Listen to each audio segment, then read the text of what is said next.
All right, let's jump right into it. Today, in this explainer, we are unpacking a seriously fascinating piece of media framing. We're going to look at a recent Sky News Australia segment that covered Pauline Hanson's first National Press Club speech in 30 years. Now, to be clear, we aren't here to take any political sides. Instead, we're going to deconstruct exactly how this broadcast built a highly specific, very deliberate narrative around her political resurgence. It is literally a masterclass in modern political storytelling, and spotting these techniques, well, it's going to completely change how you watch the news. To understand exactly how this David versus Goliath narrative is put together, we'll break it down into 5 key pieces: the setup, the clashes with critics, the policy platform, the appeal to the battlers, and finally, what the broadcast calls a political revolution. Okay, part 1, the setup. Hunted becomes hunter. Right out of the gate, the narrative establishes Hanson as this incredibly defiant underdog. It specifically notes that she instantly junked the usual welcome to country opening just to show she's playing by her own rules. And the contrast they set up here is wild. On one hand, you have the media's expectation. Experts were completely predicting that her big moment would end in total failure, that journalists would just tear her apart. But the reality presented by the broadcast? They paint a picture of absolute triumph, showing her completely dominating a jam-packed room. The commentator highlights this shift with a really powerful phrase, stating she turned from the hunted to the hunter. The narrative portrays her giving the press absolute hell, slaughtering sacred cows and unapologetically standing up for people who are, in her words, fed up. So she isn't just surviving the journalists, she is actively conquering them. Moving on to part 2, clashes, critics, and protests. You know, what's really fascinating here is how this segment deliberately sequences her clashes to actually bolster her anti-establishment image. We're shown 3 specific points of friction. First, an awkward cattle class question from a Channel 9 reporter. Then, an activist dropping a banner mid-speech. And finally, socialist protesters yelling outside the venue. But here's the clever trick.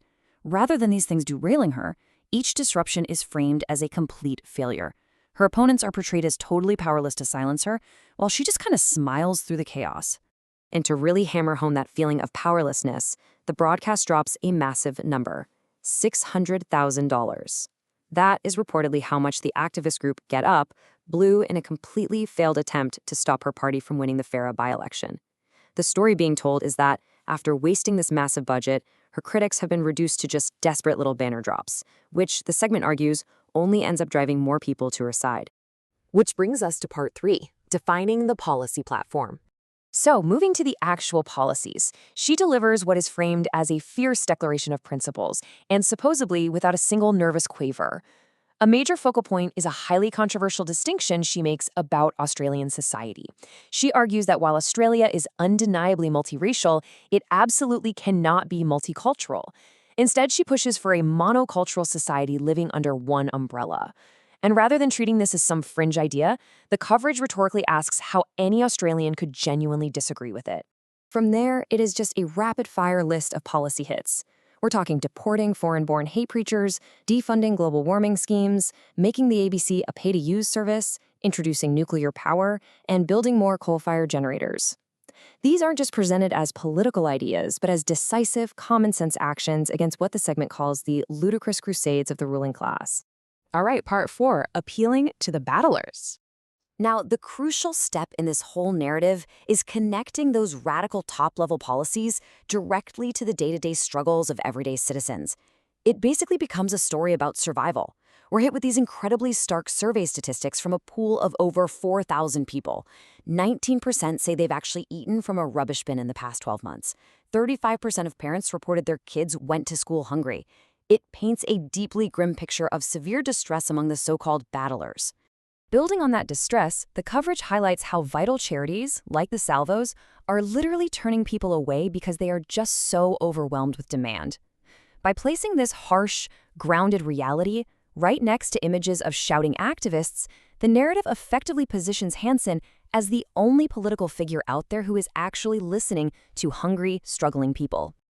And that leads us to our final section, part 5, the proposed political revolution. This is where all those previous framing techniques converge into a much broader political warning. The segment makes a very explicit contrast in backgrounds. Hanson is framed as a scrappy small business owner who actually understands real-world economics. Meanwhile, the prime minister and treasurer are painted entirely as career politicians who have just lived off taxpayer salaries their whole lives. It's the ultimate everyday person versus the entrenched ruling class. And this all builds to a massive, sweeping assertion. The commentator labels this momentum a revolution against the ruling class of activist bureaucrats and same politicians and the media mates. The underlying message is crystal clear. Everyday citizens are completely rejecting the establishment's narrative on global warming, immigration, and racial division. So this isn't just a policy address anymore, right? It's being framed as a full-blown populist threat to the entire status quo. Honestly, what is truly fascinating about this specific framing is the open admission that her economic math doesn't actually add up. They acknowledge she's promising more than she's saving, but the coverage insists that simply doesn't matter. The momentum itself is the point.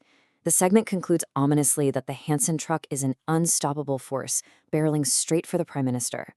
So we've just watched how a highly specific narrative is systematically constructed, starting with a victorious underdog, building into a champion of the impoverished battler, and finally culminating in a crusade against a taxpayer-funded elite. And it leaves us with a really provocative question to think about. Is a genuine populist revolution truly underway, or are we simply witnessing a masterclass in media construction? Keep that question in the back of your mind the next time you tune into the news. Thanks for exploring this explainer with me, and always keep questioning the framing.